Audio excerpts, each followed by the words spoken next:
YouTube ప్రేక్షకులకు నా యొక్క నమస్కారాలు. ఈరోజు నేను మీకు మరుగుమందులో అతి ముఖ్యమైన చెట్టుని మీకు పరిచయం చేయబోతున్నాను. అసలు ఈ మరుగుమందు ఎందుకు వాడవలసి వస్తుందంటే, భార్యాభర్తల సమస్యలతో బాధపడుతున్న వారికి, ప్రేమికుల సమస్యలతో బాధపడుతున్న వారికి, అదేవిధంగా అత్తాకోడల సమస్యలతో బాధపడుతున్న వారికి ఈ చెట్టు పేరు అత్తిపత్తి చెట్టు అని అంటారు. ఈ అత్తిపత్తి చెట్టు పేరు అదేవిధంగా ముట్టుకుంటే ముడిచిపోయే చెట్టు అండి. చూడండి, ఈ విధంగా ఈ చెట్టుని ముట్టుకుంటే ముడుచుకుంటుంది.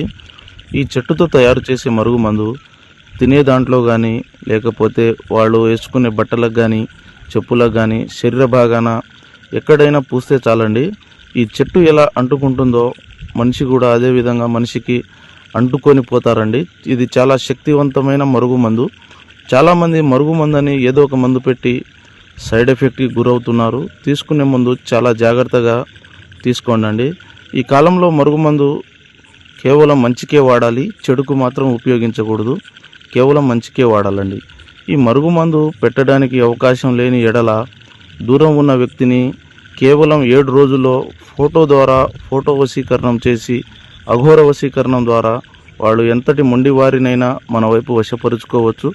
ఈ మందు తీసుకునే ముందు చాలా జాగ్రత్తగా తీసుకోండి. సర్వే జన సుఖినో భవంతు.